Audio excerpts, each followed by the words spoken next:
How this man escaped from prison. He hid in the toilet to shave off his face full of beard. Then he dips his hair in water and styles it. Then he takes the guard's clothes out of the toilet. Change clothes to do a good haircut. At this point, he disguised as a prison guard. He walks calmly through the prison workshops. When he gets to the door, pulled out the forged access card in advance, casually swipe it. Then he easily left the prison. I went to the street, bought a small yellow vest for £2, saw a luxury car needing parking. He rushed up and pretended to be a parking boy. Not only did he drive away the luxury car, he also earned $100 in tips, and he is the top scam artist Jack. At this point, the warden asked the police Smith for help because Smith is the only one who has caught Jack. But what confused Smith was that Jack will be released from prison in 2 months. Why would he want to escape from prison at this time? So after reviewing the video of Jack's visit, he found that a month ago, Jack's young girlfriend had visited him in prison. Smith read from the woman's lips. The last thing the woman said was goodbye, and she never came back. Smith concluded that Jack must have gone to see his girlfriend. So Smith went to Jack's girlfriend's place. Sure enough,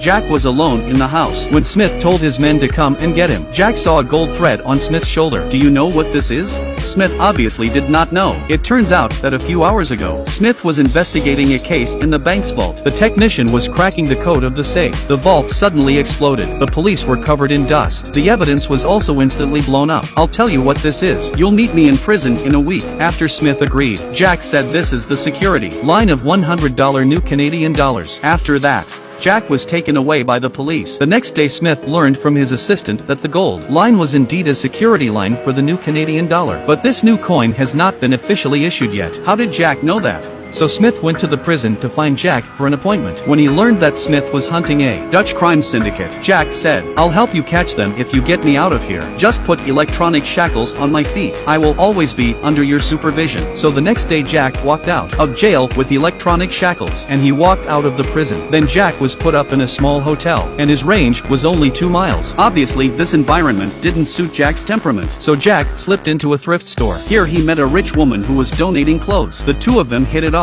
He learns that the rich woman's mansion is nearby, so Jack was invited to live in the rich woman's mansion. In addition to helping the rich woman feed her dog and water her flowers every day, he also chatted with the rich woman's little granddaughter. This is a $250,000 bond. However, the bond was forged by forgery experts. Jack found the same CH letters. Jack is the bond. But then the teapot appeared out of nowhere and stopped the two men. Jack said he admired the teapot's skill, but the teapot wasn't too friendly to him. Then, on the pretext that the church was still being restored, the two men were driven away. The next day they learned that the teapot had booked a flight for a week later to Holland. It seems the teapot was alerted. If they don't catch the teapot this time and let him run back home, Jack would be sent back to prison to serve another sentence. So Jack finds his good friend Mike again. He asks him to use all his connections to find out about the bond. 2 days later, Mike gave Jack a note. According to the address on the note, Jack and the two of them found a warehouse. At that moment, they heard the sound of a printing press in the warehouse. Jack concluded that the bonds must be being printed inside, but there was no evidence. Smith could not apply for a search warrant. At this point,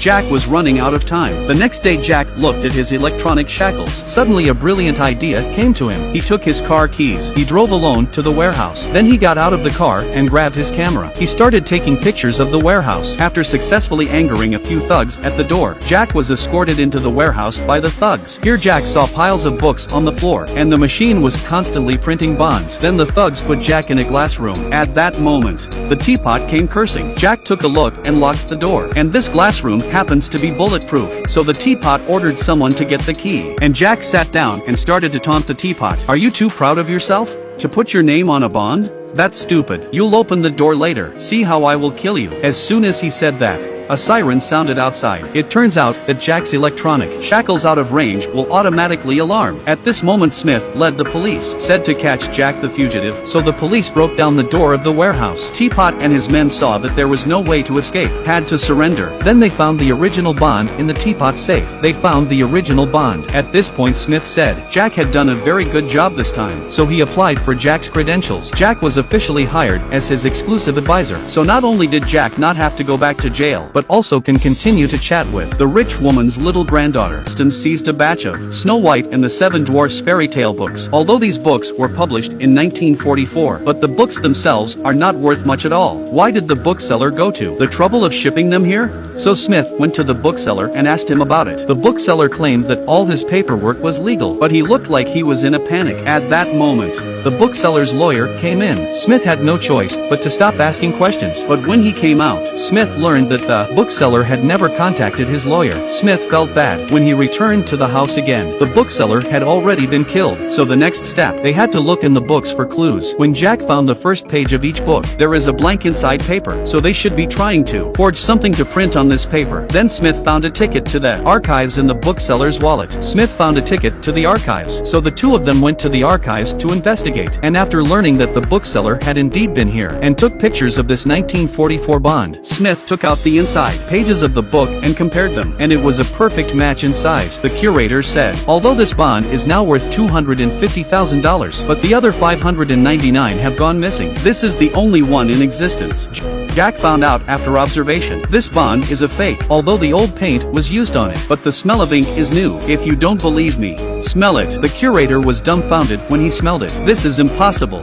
It turns out that the bookseller came to the archives twice before. The first time he took pictures of the bonds and used them to forge them. The second time he really switched the forged bonds. This way, as long as they claimed they found the other 599 bonds, the archives would produce their own original bonds for comparison, and the ones in the archives had already been switched. Then the comparison must be the same, so they can exchange the huge amount of $150 million in cash. Next, Jack had to find the person who forged the bonds as soon as possible, so he went to his good friend Mike. After seeing how well the bonds were forged, he thought that an expert like this would usually sign their masterpieces to show off his mastery of his craft. Sure enough, Jack looked through a magnifying glass. Jack found two letters CH on the bond, and CH is the initials of the forgery expert Teapot. At the time, the Teapot was renovating a church on 3rd Street, so the two Smiths went to the church to find out what was going on.